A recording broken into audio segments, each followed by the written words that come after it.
Now, 2 weeks ago, Oxfam Kenya, an international not-for-profit organization, released a report that shows that wealth inequality in Kenya is growing.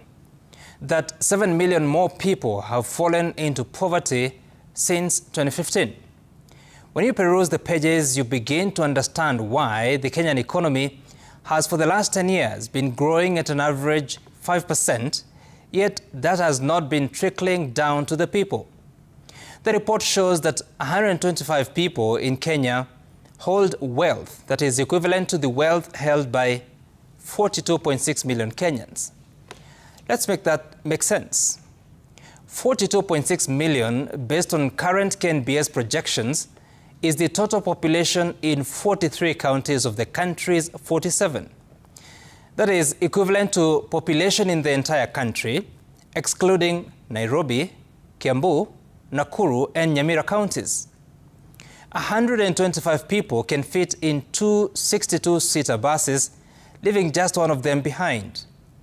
125 people can travel to Mombasa in one Madaraka Express coach via the SGR, leaving just 7 of them behind.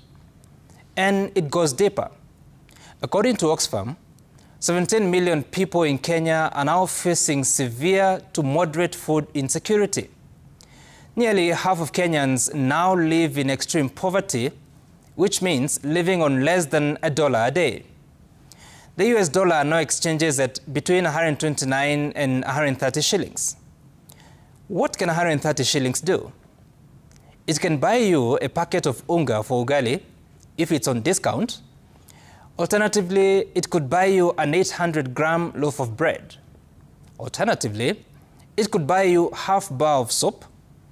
130 shillings may not buy you half a liter of vegetable oil.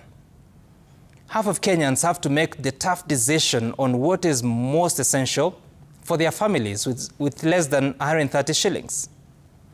In arid and semi-arid areas, most people have no money to buy food. The climatic conditions are so severe such that no crops can survive to feed the residents. Animals literally fight for survival, entrenching the poverty even further. The Oxfam report highlights the structural inequalities of our economy and our society. How, despite billions allocated to services like education and health, poorer Kenyans still struggle to access quality services. The slightly above 3 million formerly employed Kenyans continue to suffer the more through taxation.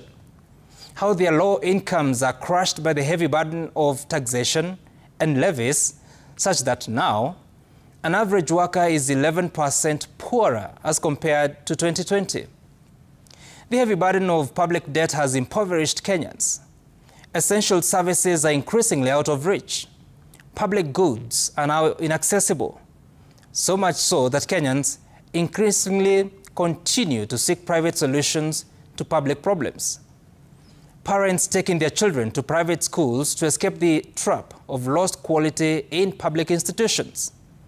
That despite 700 billion shillings going to education, there is no keen interest in enhancing the quality, especially now when the competency-based education is under implementation.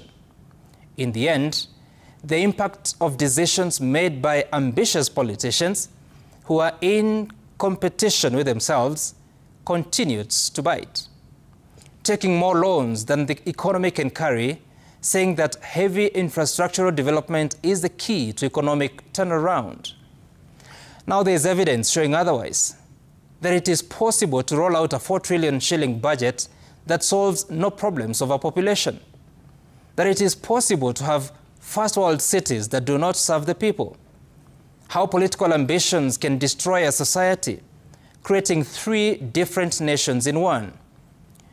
The poverty nation on one end, the sufferers nation in the middle who finance political ambitions through sweat and tax, and the exclusive wealthy nation that takes advantage of the inequality and political disillusionment. This is the real state of our nation that we must face. It makes no sense to have a 6-course dinner in one dining table, while in the neighboring dark and falling single room, there is no 130 shillings to buy a packet of unga. It makes no sense that in one household, there is plenty to fly a family member abroad for specialized treatment, while in the neighbors, they have no 300 shillings to pay shift subscription. This inequality is unsustainable. And that is my sense tonight.